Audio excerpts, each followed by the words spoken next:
চট্টগ্রাম বন্দরের new mooring container terminal বিদেশি প্রতিষ্ঠানের কাছে ইজারা দেওয়ার প্রতিবাদে আন্দোলন চলমান। এরই মধ্যে বন্দর এলাকায় সভা সমাবেশে নিষেধাজ্ঞা দিয়ে শনিবার গণবিজ্ঞপ্তি জারি করেছে সিএমপি। এ নিয়ে আরও খবর জানাতে যুক্ত হচ্ছেন সহকর্মী সৈয়দ তামিম মাহমুদ। তামিম, সিএমপির নিষেধাজ্ঞার পর আজ বন্দরের চিত্র কেমন দেখছেন? সার্বিক পরিস্থিতি কি সেখানে?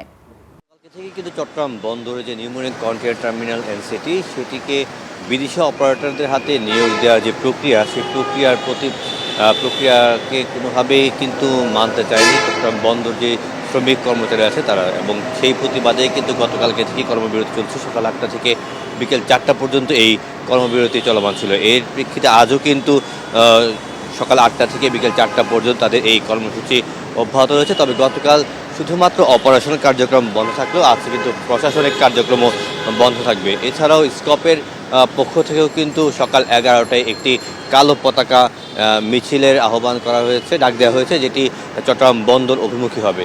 তবে এই চট্টগ্রাম বন্দরের এই যে স্থবিরতা নিয়ে এসেছে এই কর্মবিরতির কারণে, সেই স্থবিরতা যেহেতু এটা স্থবিরতার কারণে চট্টগ্রামের তথা সারা বাংলাদেশেরই অর্থনৈতিকভাবে বিপর্যস্ত হয় এবং পুরোটাই অর্থনীতির উপর পড়ে। সেই অর্থনীতি যাতে বাধাগ্রস্ত না হয় সেই প্রেক্ষাপটে কিন্তু চট্টগ্রাম বন্দর কর্তৃপক্ষ যেটি জানিয়েছিল যে এই ধরনের কর্মকাণ্ডের সাথে যারা জড়িত তাদের বিরুদ্ধে যে অফিস আদেশ আছে সেই অফিস আদেশ অনুসারে তারা ব্যবস্থা নেবে। এরই প্রেক্ষাপটে আমরা দেখেছি 4 জনকে কিন্তু ইতিমধ্যে ঢাকার পানগাঁও আইসিটিতে বদলি করা হয়েছে।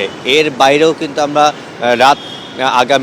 গতকাল রাতেও কিন্তু চট্টগ্রাম সিএমপি কমিশনারের পক্ষ থেকে কিন্তু সিএমপি কমিশনারের পক্ষ থেকে যেটি গণবিজ্ঞপ্তি জারি করা হয়েছে, এবং সেই গণবিজ্ঞপ্তিতে বলা হয়েছে যদি এই ধরনের মিছিল নির্বাচন ছাড়া অন্য কোনো প্রচারণা কাজের মিটিং মিছিল করা হয় সেই ক্ষেত্রে আইনানুগ ব্যবস্থা নেওয়া হবে। তবে গতকাল রাতে অপারেশনের কার্যক্রম সঠিকভাবে চললেও সকাল থেকে কিন্তু আবারও কর্মবিরতি পালন করছে চট্টগ্রাম বন্দরের শ্রমিক এবং কর্মচারীরা। এই ছিল চট্টগ্রাম বন্দর থেকে আমার কাছে সবচেয়ে সংবাদ। তামিম, আপনাকে ধন্যবাদ।